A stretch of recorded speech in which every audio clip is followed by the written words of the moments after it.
2부에서는 오늘장 마지막 공략주와 내일 증시에 대해서 미리 전망해보는 시간이 마련이 되어 있습니다.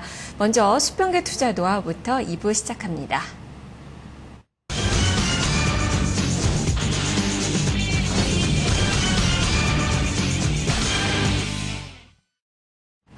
수급 주체들의 평균 단가를 활용해서 전략을 세워보는 시간입니다. 신현식 전문가입니다. 전문가님 안녕하세요.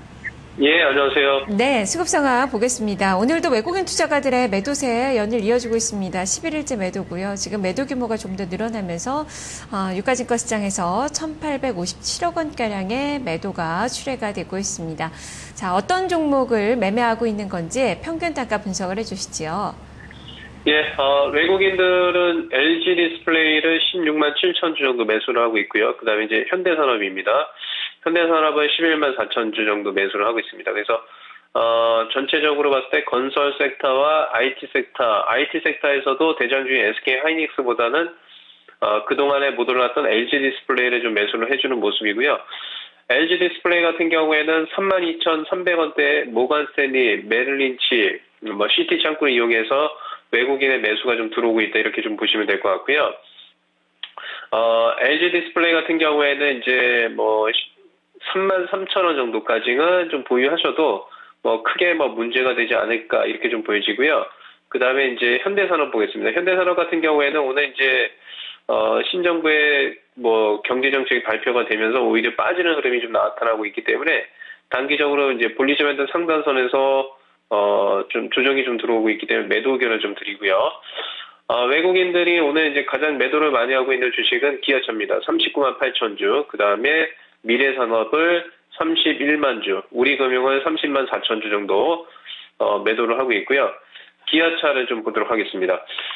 기아차 같은 경우에는, 평균화가 한 5만 6천 원대가 되고요. 그 다음에 UBS 창구, 그 다음에 CT, CLSA, 이 창구를 이용해서 좀 매도가 좀 나오고 있다라고 좀 보여지고요. 어저께 제가 말씀드린 게 122평인 5만 7천 원권까지 좀 말씀을 좀 드렸는데, 주가가 저점에서 상당 부분 많이 올라왔기 때문에 일단은 절반 정도는 차익 실현하시고, 나머지 물량은 5만 7천 원까지 좀 보시는 전략이 좋지 않을까라고 좀 보여지고요.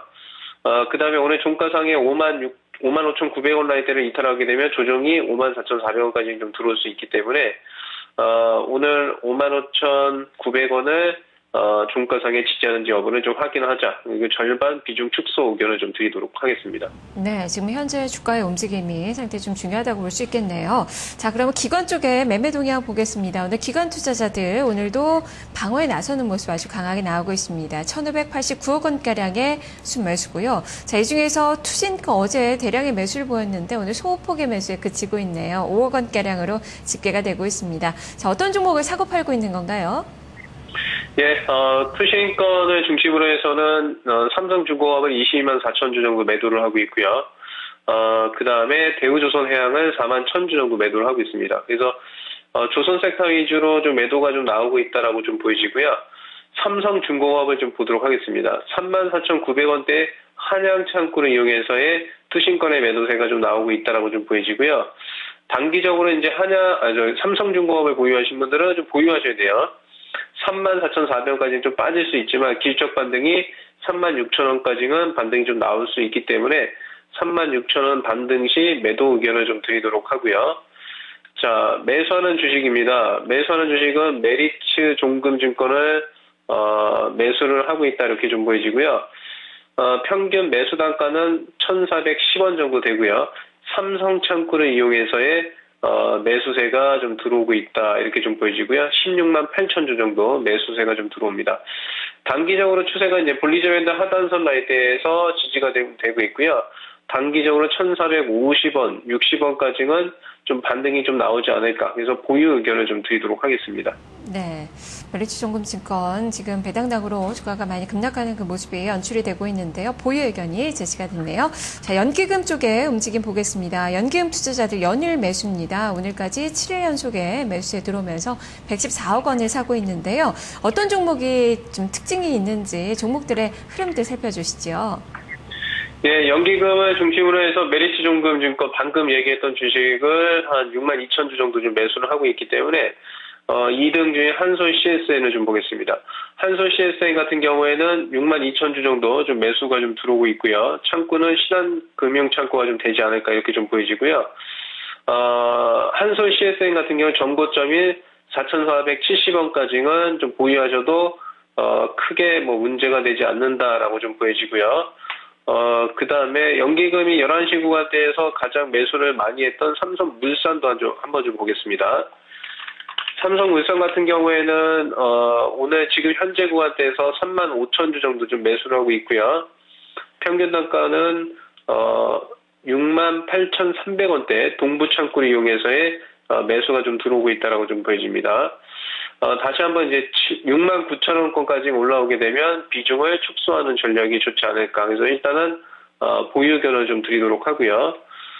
오늘 이제 매도하는 주식입니다. 오늘 매도하는 주식은 대우 인터내셔널입니다. 144,000주 정도 매도세가 좀 나오고 있고요. 38,300원대 동양창구에서의 매도가 좀 나오고 있습니다. 오늘 이제 밑꼬리에 닿으면서 올라오고 있는데요. 기술적 반등은 39,300원까지 올 수 있기 때문에 보유 의견을 좀 드리도록 하겠습니다. 네, 세 종목 다 보유 의견이 제시가 됐네요. 자, 이렇게 종목들의 전략을 들어봤습니다. 지금 시장은 약박권에서 큰 움직임이 없는 상황인데요. 자, 매매 전략, 이 시장에 대한 전략은 어떻게 세워봐야 될까요? 예, 코스피 시장 같은 경우에는 최근에 코스닥에 비해서 상당히 소외됐던 부분이 첫 번째 이제 뱅가드 관련해서 외국계 물량이 좀 많이 나왔다는 점. 그 다음에 두 번째로는 1분기 기업들의 실적 부분이 예상 컨센서스를 하회하면서 못 갔다는 점. 그 다음에 세 번째는 엔화 약세에 대한 부분. 뭐 이런 겁니다. 근데 이미 주가에 좀 반영이 됐다라고 좀 보여지고요. 뱅가드 관련해서 물량은 약 60에서 70% 정도 좀 나왔고요. 나머지 물량은 한 4조 5천억 정도 뱅가드 관련해서 물량이 좀 출회될 수 있다 이렇게 좀 보여집니다. 그리고 금일 그 신정부의 경기 부양책이 좀 발표가 됐죠. 그래서 이런 부분들 1분기 실적 악화에 대한 부분이 선반영됐고 그 다음에 신정부의 경기 부양책에 대한 기대감 뭐 이런 거에 의해서 주가가 상승할 가능성이 높다 이렇게 좀 보여지는데요. 코스피 시장 같은 경우에는 이제 상승을 하더라도 1974포인트입니다. 1974포인트를 훼손하지 않으면 아직까지는 추세가 상방으로 간다 이렇게 보시면 될 것 같고요. 단기적으로 2차 고점은 1차 고점은 1993포인트였고요. 2차 고점은 2010포인트 이상이 되지 않을까 뭐 이렇게 좀 말씀을 좀 드리고요. 코스닥 증시 같은 경우에는 그냥 단기 박스권입니다.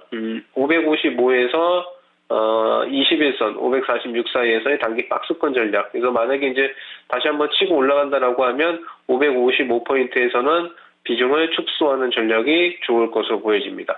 네, 알겠습니다. 말씀 잘 들었습니다.